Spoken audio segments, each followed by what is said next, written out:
Shady. Chicka, Slim Shady. LA.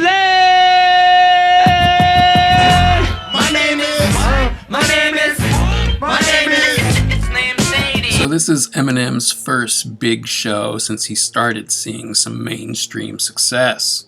Now, if you look over YouTube, all these are labeled as 1999 live at the Whisky a Go-Go on Sunset Boulevard in Los Angeles.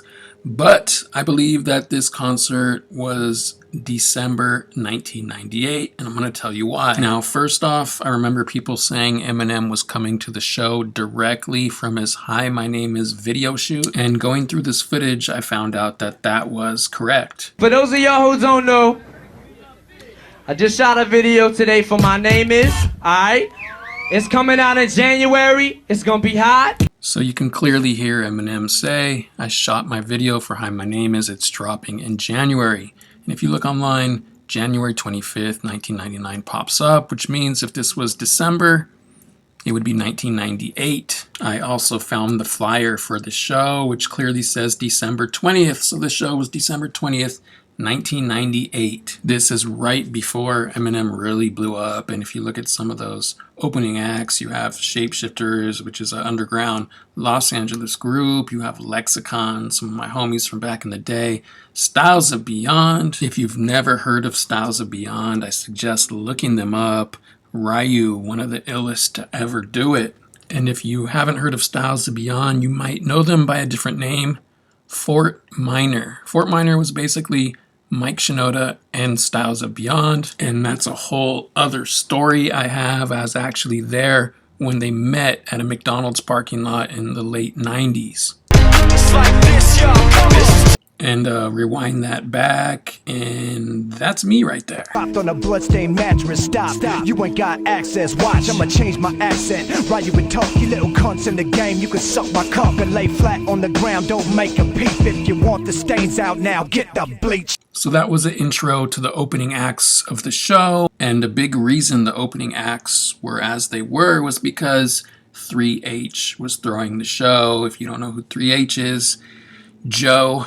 He was a staple in the Los Angeles hip-hop scene back in the early 2000s. If there was a hip-hop show going on, Joe had something to do with it. And the crazy thing is he was like 19 at the time. He ended up getting a gig at Capitol Records as an A&R. As you can see, there's pictures of him and Jimmy Iovine. I believe that's Paul Rosenberg, Eminem's lawyer/manager. Then if you look it up, you see he's worked with 50 Cent, Kanye West. He produced Eminem's first shows in 1998, and in 1999, he was an executive at Capitol Records. At 19 years old, he was the first to propose signing Kanye West to Capitol Records, and I remember him telling me the story how Kanye West came into his office and he was playing his beats, and he was like, nobody takes me serious as a rapper. Kanye was telling Joe that he really wanted to rap, and everyone just looks at him as someone who makes beats. And you could see this in Kanye's documentary. Joe pops up and you hear that same story. Anyways, Joe Weinberger, a hip-hop legend in LA in the early 2000s. Really good dude. Not sure what he's up to these days. The Slim Shady album, please. This is the best fucking rapper in the fucking world. Hold up. Yo, I want to thank everybody for coming out. For real. Even you. Thank you. Alright? Bitch. Good looking on coming out. You know what I'm saying? Motherfuckers, yo. Motherfuckers is faded, falling over speakers and shit. Alright? So for you big Eminem fans, I got a little story for you. I was backstage at this show, and Eminem wasn't there for a long time. I think he got there pretty much like right before he had to go on stage. But while I was backstage, I was chilling with some friends, and then some dude came back there, and everyone seemed to be like really jocking this dude, and I didn't know who it was. And I had to nudge my friend and say, hey, like, who is that guy? And he's like, that's Eminem. Now, that might sound stupid right now, but I remember Eminem looking like this. So I was used to Eminem being a little bit overweight, having dark hair, usually had a hat on and a big oversized sweatshirt. And when I saw Eminem backstage that night, he looked completely different. He had lost some weight and he had grown out his hair and bleached it blonde. He traded in the oversized black hoodie for a white tee, and he was looking completely different. Yeah. What? Next to me. I Smacked him in his face with an eraser. Chased him with a stapler. And stapled his nuts to a stack of paper. An interesting part of the night for me was when I was backstage and I happened to maybe be going towards the door, and right as I was going towards the door, Royce the 5'9" walks in and he looks at me and he goes, "What's up, man?" Royce the 5'9", and shook my hand. And I remember that to this day, even though it's 24, 25 years ago. I'm sure some of you might not think that's a big deal, but to me, it was really cool. It showed that Royce the 5'9" was a down-to-earth person. He didn't know who I was. He was just like, "What's up, man?" And I remember him to this day being a nice dude, and later on, a crazy lyricist, MC, who, one of my favorites. The Bad Meets Evil stuff, the solo stuff. If you look up Boom that he did with DJ Premier, an amazing song. So that really stuck with me to this day. A dangerous angel that hates Judas. It can be painful if you ain't on the angle, cause I'm a straight shooter. Silly MCs with silly intentions. I ain't really an MC, I'm just really convincing. So that's pretty much what I can remember from this show. It was a sold-out show in Los Angeles. Styles Beyond killed it. Eminem killed it. It was a good time, and it was Eminem's first real show since he had started to blow up. And just because I get so many doubters on my original Eminem video, people saying it's not the right story, I found another clip. This one is September 25th, 1998, of Eminem telling the story himself and how Evan Bogart was involved with his signing. It was windy days. The rap coalition she put together, it was called the Rap Olympics.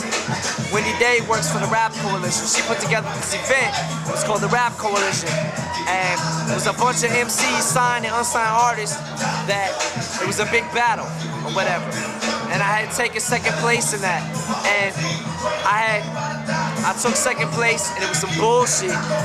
But I took second place, crowd, favoritism, some favoritism bullshit.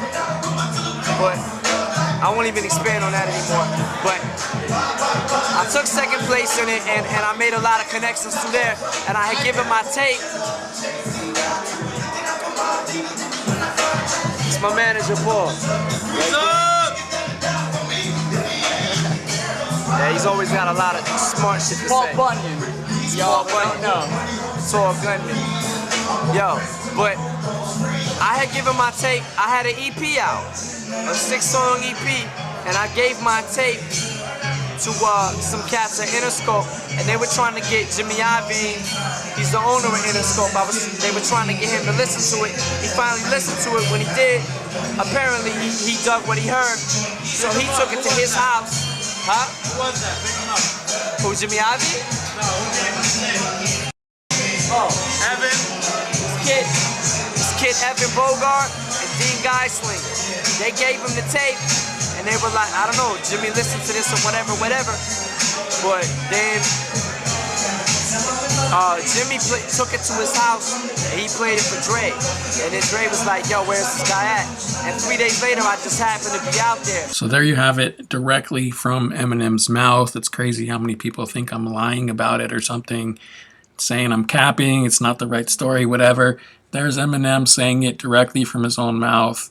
Dean and Evan Bogart slipped the tape to Jimmy Iovine. That's how he got signed. That is the real story. That's the true story. Anything else you're saying is lies. And this has been The Truth, a.k.a. Paul Pierce, a.k.a. George Washington, because I can't tell a lie about Eminem's first show at the Whisky. And I'm out.